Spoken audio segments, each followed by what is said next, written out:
Welcome to the Relation Stitch podcast, where we discuss theoretical and spiritual principles related to relationships, marriages, family, and parenting. I'm your host, Clyde Fraley, licensed marriage and family therapist, with my wife and co-host, Stephanie. Let's get started. So in the last episode, we talked a lot about why we fight. Today, we're going to talk about how to fight, how to get to a resolution faster, easier, and without inflicting any damage upon the marriage. Yeah, go back and listen to last week's episode because that gets to the root of things. And that's one of the techniques, is just to better understand your partner's position. And that'll keep you from perpetually getting into this pattern of fighting over the same thing over and over again. Right. So if you can get to the root of it and understand each other better, then hopefully you can come to an understanding or resolve or a compromise. Yeah. But today is more practical techniques. So that's what we're going to talk about today, how to have those moments of conflict, but to do it in a way that brings you to a healthier place as a couple at the end. I think a good place to start is just by saying you can be strategic about the way that you communicate with your partner. Absolutely. You should be strategic. Yeah.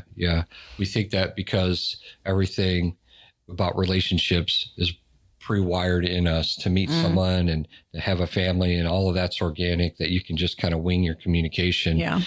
But that doesn't usually work. It takes skill. It does. It does. I mean, I still remember when we were first married, and we'll talk about rules of engagement or rules to fight by. But I remember, as being a newlywed, you're in the middle of a conflict. And the one thing that I always remember is there are two people that are in this conversation. It's not just all him. I'm playing a part in it too. So, really at that point, we didn't know a lot of the things we know now, right? You weren't a therapist yet. So there was a lot of practical things we didn't know. Like, we navigated that strictly by the Holy Ghost. Not always the Holy Ghost, at least on my end.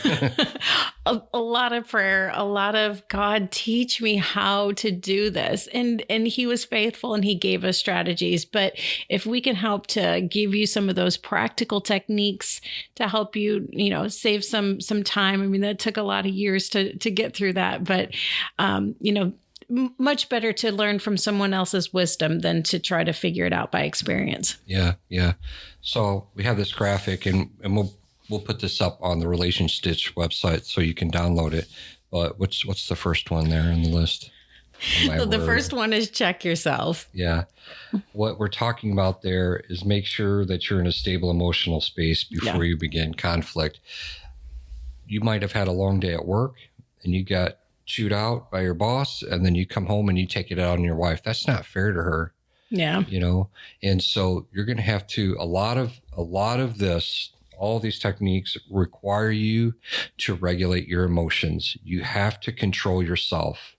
That's called maturity. Right. Yeah. All right. So just because you're feeling a certain way doesn't mean that you have to blow up on someone and express that feeling. You have to, find your center and come out of that triggered state before you open your mouth. Yeah. You have to check yourself. That's what that means. So you're going to be like, okay, why am I upset? Am I upset at her because dinner isn't ready or the bill wasn't paid? Or am I upset because I got in trouble at work or I got a flat tire on the way home and now I'm taking it out on her? Yeah. And I think this is a good place where just that, when you're checking yourself and you're creating a self-awareness of, okay, what kind of a space am I in?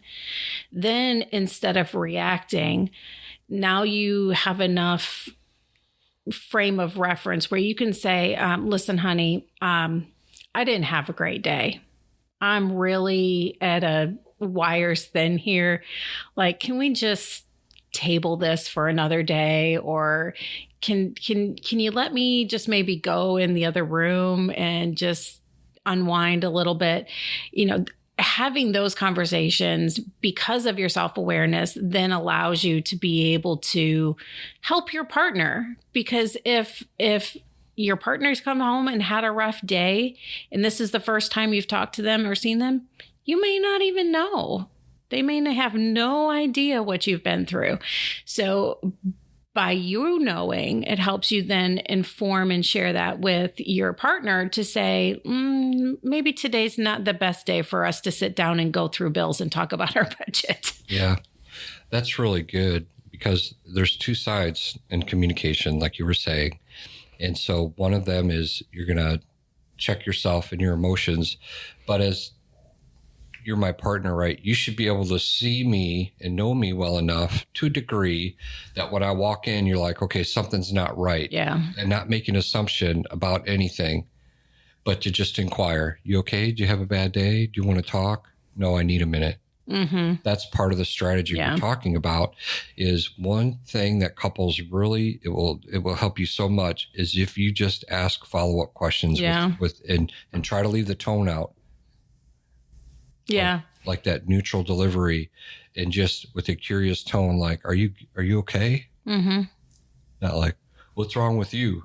Because you're inquiring. Right. But now you're it's going to go to, it's going to go ballistic. Yeah. What's your problem? Yeah. Well, what the hell's the matter with you, you jerk? That's not good. That's not the approach you want to take. It happens. Yeah. Obviously, you know? Yeah. So check yourself. Check on your partner and always ask the follow-up questions. Just be curious. You good? Do you need to talk? Do you need some space? And give them what they need. Right. Yeah. It's amazing what just an open dialogue can fix. Mm-hmm. Right. Yeah. Yeah. The second one, pick your battles. Not everything's worth fighting over. Yes. Yes, that is so true. Because I think it's helpful. This is something that I do is if I'm noticing I'm starting to get agitated about something, I kind of stop before I say something, say, is this really worth having a fight about? Is this really what's bothering me?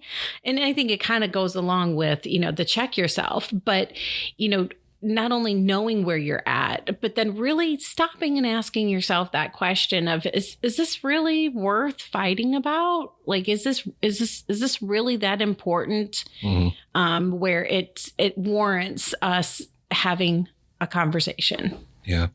What happens in that dynamic is if you're fighting over everything, that becomes criticism. Yeah. It feels like you're being critical of me. If you're always correcting me and you're always fighting about every little thing, like how the towels are folded or how the dishwasher is loaded, who cares? Right. We mentioned in the last episode, 69% of all couple conflict is perpetual and unresolvable. Right. A lot of that has to do with those little things that don't matter. Right. Let it go. Having a battle that's not worth fighting. Yeah. But people take things personally. I have a way of doing it. And if you don't do it my way, that means you're not considering me and you don't care about me. No, that's not what that means at all. Right. It means I have a way of doing it too. And if the forks are up or if they're down, they're still going to get cleaned. Yeah. Yeah. And maybe that's one of those where you make that decision of saying, okay, we're not going to fight this battle, but maybe we need to talk about some things. And it gives you an opportunity to say, okay, this is why I'm upset. Why am I upset about that? And is it something that is reasonable to adjust? Right. So if it's like, okay, I have, you put the forks up, I put the forks down. Okay. Is this really worth fighting about? Maybe, maybe not. Why is that important to me? Mm-hmm. Okay. It's important to me because that's just the way I've always done it. Okay. So maybe that's not really worth having a fight over, but then maybe it's okay. Why is this important to me? And you come up and when you ask yourself that question, you're like, no, this is something that is important that I really want to discuss. And then it's, hey, instead of having an argument, hey, I really would like to talk about XYZ. Mm-hmm. And here's what I've noticed. This is why it's important to me. Can we just have a conversation about it? That's a much healthier way to navigate that when it's a battle that maybe needs to be at least a conversation over, but doesn't necessarily need to be fought. Yeah. If you're getting triggered in the clinical sense, where you're almost in a state of panic over these little things, there's probably a deeper meaning behind it. So the dishwasher is a good example of, it could just be, well, that's the way I used to do it. And that's the way I've always done it. And so that's the way I prefer to have it done. That's different than, let's say you were raised in a house with a critical mother and you got disciplined severely if the kitchen wasn't cleaned a certain way at a certain standard. Yeah. And now that you're an adult and I'm leaving stuff out and the kitchen is a mess, and then that literally triggers you into this emotional state, then that's worth a conversation. Yeah. And now that's not, the behavior is not justifiable, but it's something that you have to acknowledge and work through. Right. It doesn't give you the license. Well, I was abused when I was a kid by my mom because if I didn't do the dishes right, I got a spank every time. That doesn't give you the right to be nasty to your partner. Right. But it's an opportunity for you to grow and for your partner to help you work through that. Absolutely. Absolutely. Going back to our first episode when we talk about we're stronger together when we're working towards a common goal. Well, that is a great example of, okay, I see why this is important to you, but now let's work through it together. And you don't have to fight a battle like that on your own as well. So, yeah. I love the next one because I think it's the easiest one for us to, enforce, and that's watch your mouth. What do you mean by easiest to enforce? Because that is one where you are 100% responsible for what comes out of your mouth. Mm-hmm. There's nobody else controls what leaves your tongue than you. And so, when we think about picking our battles and we think about, understanding where we're coming from, those are things that there's a lot of variables in. Mm-hmm. There's, other influences that come into it. Watching your mouth, you are 100% in control of that. That's on you. It's on you. That takes maturity and discipline again. It does. But when, there were rules that we had, the divorce word was not allowed to be talked about. That was not an option. And I would just make this general encouragement, just kind of as a side note. If you're going into marriage with divorce as an option, you will fail at some point. Maybe you don't get divorced, but your relationship is going to not be healthy. So that was rule number one. We're not facing any battle where an exit plan is an option. I say that with the caveat of if there's physical abuse, if there's there's a lot of times when divorce is reasonable and acceptable. But I'm just saying if you're going into a marriage, take the D word out of the vocabulary. That's not a good place to start. But also things like calling each other's names. That was a rule we have. Yeah. Gosh, that's so damaging to your partner. How can you communicate your love for somebody after you just called them vile and terrible names? Mm-hmm. Yeah, it multiplies your conflict. It's like, okay, we're fighting over the dishwasher. Now I called you the B word.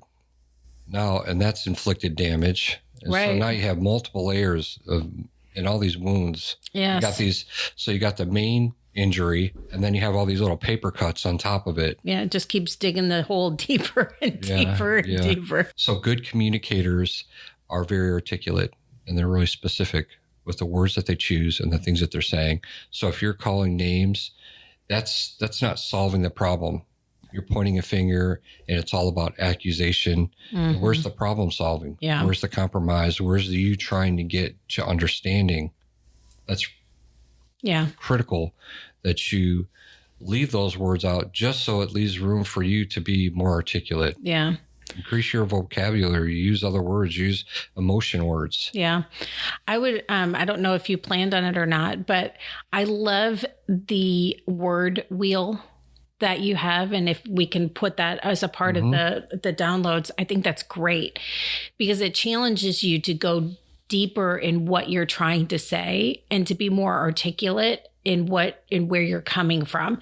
So if I'm saying, I'm angry, I'm so mad at you, it gives you some information.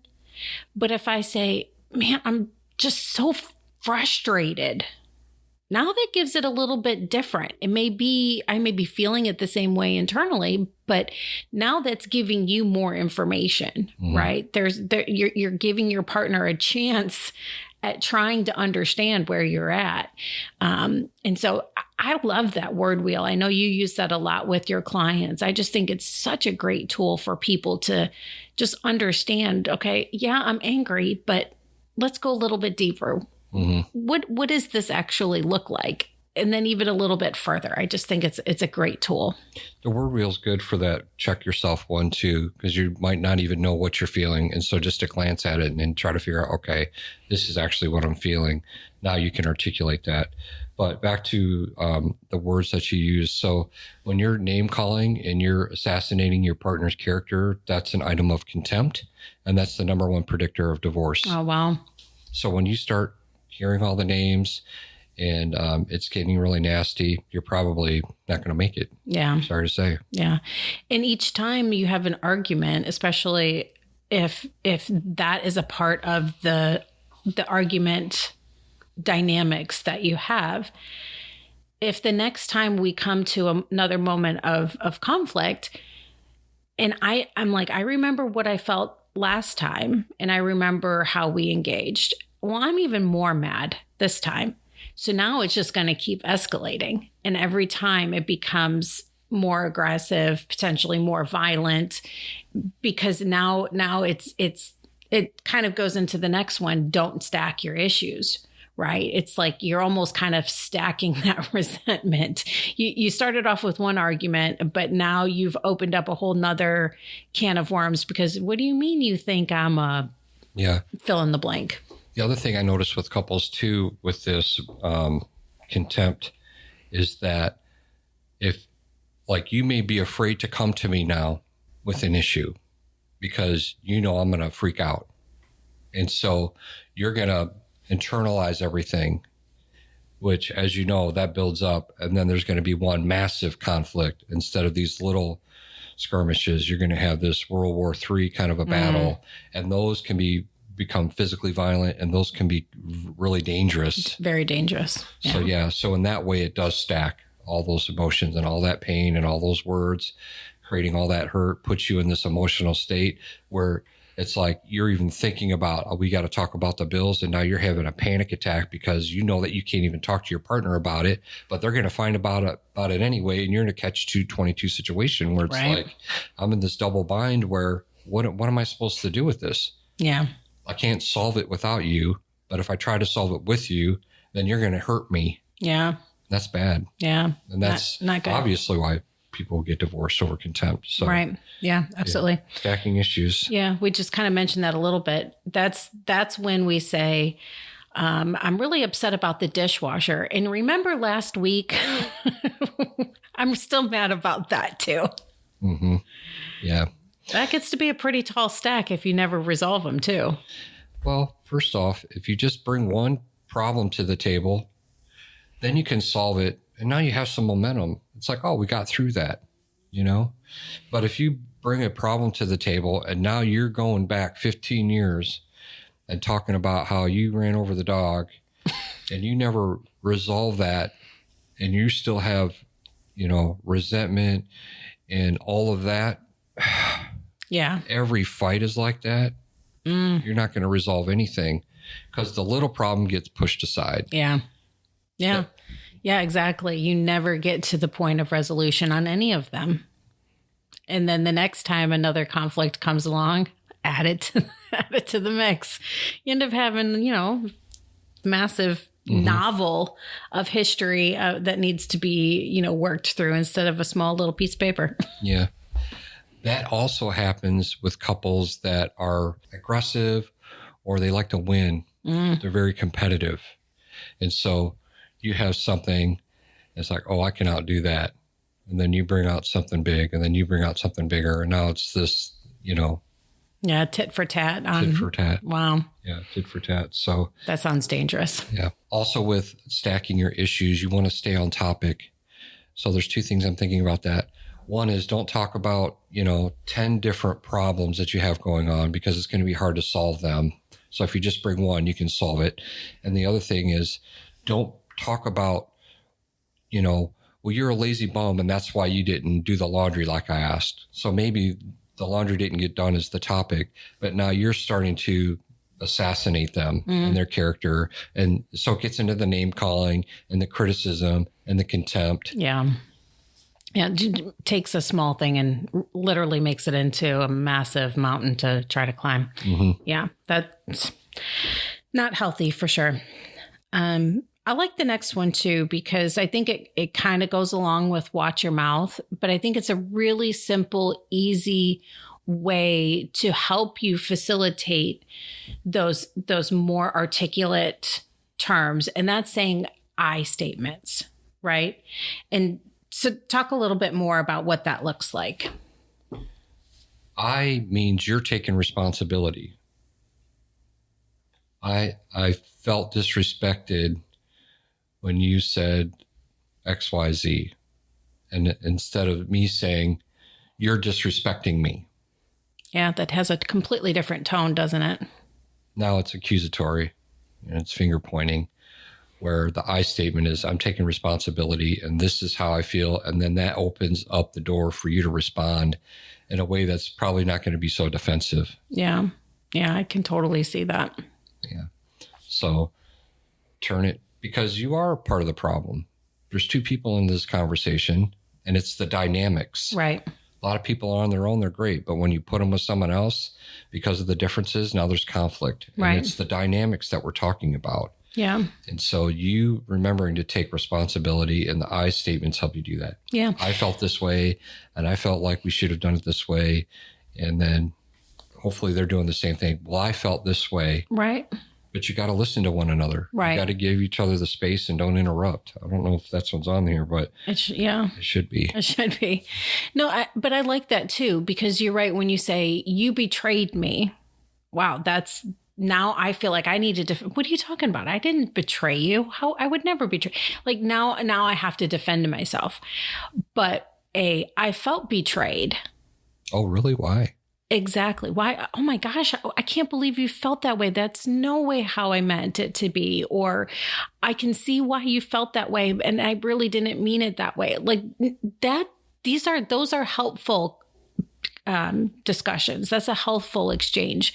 But the second you pull out you did this to me or you are this, now I have to defend myself because now you're attacking me.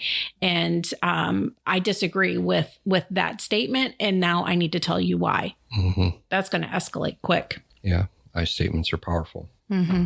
Finally, don't monopolize the conversation. Stephanie. Yes. Are you saying that I monopolized the conversation? We'll look at the timestamp on this video and see who talks more. Women do typically talk more. They use more words, and they're storytellers. They like the story to unfold, where men are very brass tacks, and they like to get to the bottom line, and they like to hear the story in reverse. So it's like, I went shopping. No, how much did you spend? I spent $1,000. Okay, now go back and tell me what happened, because now I got my question answered right away, and now I can. Right. And so women will talk more, but to overpower your partner in the conversation to where you're not letting them speak their piece or give their point of view. Now you're just trying to control and to, steamroll them. Well, it goes from being a conversation to a lecture. It's like, take a breath, give me a chance to respond. Let's talk about it. Let's work through it. And another thing. Mm-hmm, mm-hmm. Couples that do that feel like they're not being heard, or they're very anxious in their attachment style. Mm-hmm. And so they will come at you and come at you and come at you, which pushes the other partner away and makes them withdraw and get defensive. Yeah.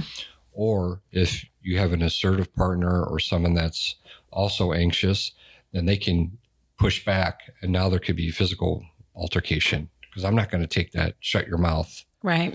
Don't disrespect me. And here comes the slap or the punch. Monopolizing the conversation is just right. Right. Mm-hmm. Yeah. Well, it doesn't open up there to be any contribution. You know, we talk about feeling words and all the different techniques we just talked about. When you monopolize the conversation, all those techniques go out the window because there's no opportunity for any of them to be implemented. It's just, I'm going to tell you all the reasons why I'm mad and why I think you're a terrible person. Okay, well, there's no resolve coming from that. Mm-hmm. Now, I will say this. There is value in you just letting your partner talk, even if it's for a while, and then reflecting back to them what they had said so that they know that you understood what they said, or it gives you an opportunity to ask that follow-up question. Right. So what I hear you saying is you're frustrated. No, that's not what I meant. And then they can clarify what they meant. Now, even though maybe they spoke a lot and monopolize it in that way, at least there's some understanding, you know? And then, but your partner has to give you the space to do the same thing where you can speak your mind and your point of view. And then you reflect back to them what you felt like they were saying and what you felt like they were feeling. Right. I know we don't specifically talk about this too, but I think a part of this is when you're giving your partner that space, don't be thinking about the rebuttal that you want to say. Like, really listen to what they're saying and really come from a point of view. Like, if we just slow the conversation down to the point where I give, each person has a space to have their voice be heard, but don't be so quick to respond that you didn't even hear what they said, because while they were talking, your mind was still thinking a mile a minute on what am I going to say? And what was that thing he did the other day? Oh yeah, I'm mad about that too. Like, no, just slow down, give them space, but also hear what they're saying and give it that time to like really understand their point of view. Because if I can understand where you're coming from and you can understand where I'm coming from, and we give each other the space to really work through that, something good's going to come out of that. Listen to understand. That's good. That's a good way of saying it. Yeah. That's why you're the smart one. Yeah. Don't just, that's so true what you said. If you're just there trying to come up with your rationale about why you're right, you're already wrong. Yeah. Approach is important. So be strategic. These are just, 6 or so tips here about how you can have safer communication. I think maybe in an episode in the future, we'll talk about the pursuer distancer dynamic and that communication style, and how one person is overly anxious and they'll pursue, and that causes the other person to run and shut down, and how we can use safe words and things like that to help mitigate that situation and work through it. So we covered a lot today, all really good strategies on how we can have conflict, but do it in a much healthier way. And I think also a really good suggestion is to, listen to this with your spouse. Maybe you guys either listen to it together or separately, but then have a conversation about, okay, what are the rules going to be? What are our commitments to each other the next time a conflict arises, so that we avoid some of the pitfalls of the past? Yeah, download this worksheet, and then you can even check off the ones you're good at. And you're like, oh, this is what we're good at. These are the things we need worked on. And then when you go into conflict, that's kind of in the back of your mind. And that's another thing that you can do to help, go into that conversation in a better space. Yeah, absolutely. Well, good stuff. Yeah. I think great conversation, and we're looking forward to our next episode. All right. We'll see you then. Thank you for joining us today. Visit relationstitch.com for free downloadable worksheets related to this episode and to access our relationship courses. If you're struggling in your relationship, go to relationstitch.com to leave a prayer request or to schedule a therapy session with Clyde.